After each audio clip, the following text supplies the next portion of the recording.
Well, howdy there, Internet people. It's Belle again. So today, we're going to talk about Biden's farewell address. President Biden delivered a 17-minute address. Most of the media is focused on a specific portion, and we'll definitely talk about that at length. But an overview seems in order.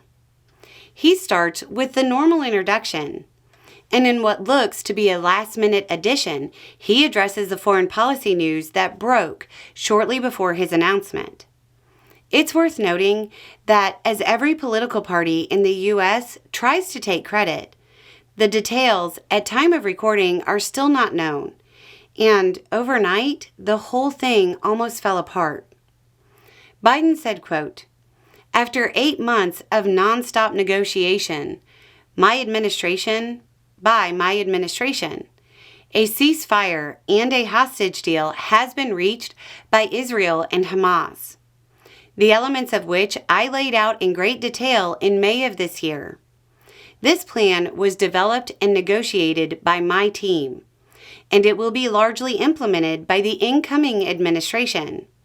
That's why I told my team to keep the incoming administration fully informed, because that's how it should be. Working together as Americans."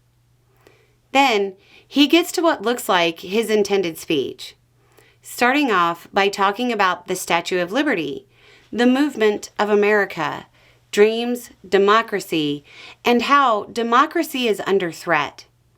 He talks about abuse of power and says, quote, "Whether we show the courage to stand up to the abuse of power or we yield to it, after 50 years at the center of all of this, I know that believing in the idea of America means respecting the institutions that govern a free society: the presidency, the Congress, the courts, a free and independent press.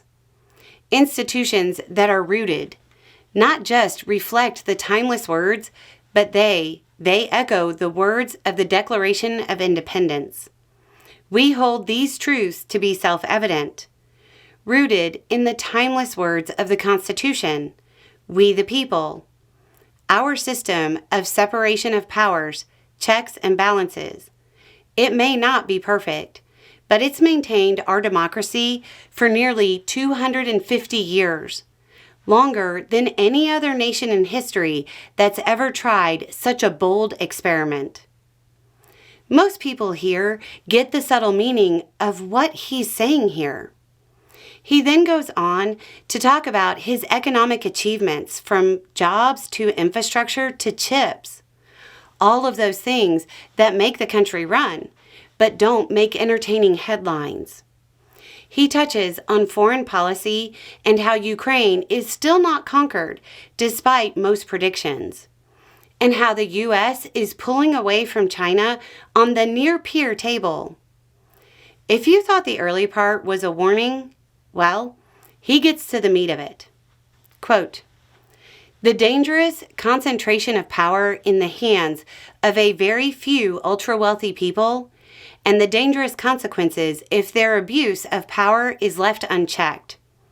Today, an oligarchy is taking shape in America of extreme wealth, power, and influence that literally threatens our entire democracy, our basic rights and freedoms, and a fair shot for everyone to get ahead. We see the consequences all across America, and we've seen it before."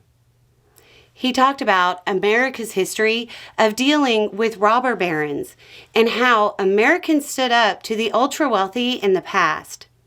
He then referenced Eisenhower's speech, saying, quote, "President Eisenhower spoke of the dangers of the military-industrial complex." Biden said, quote, "I'm equally concerned about the potential rise of a tech-industrial complex that could pose real dangers for our country as well. Americans are being buried under an avalanche of misinformation and disinformation, enabling the abuse of power. The free press is crumbling. Editors are disappearing. Social media is giving up on fact-checking. The truth is smothered by lies, told for power and for profit. From there, he talks about AI, the Supreme Court, term limits, the erosion of the Republic, and American democracy. Tells a story about a veteran and brings everything back, tying it to the Statue of Liberty. Now it's your turn to stand guard. May you all be the keeper of the flame. May you keep the faith.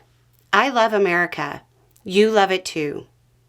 In short, too late. It's worth watching or reading the whole speech. Your kids or grandkids will probably have to read it in school. Anyway, it's just a thought. Y'all have a good day.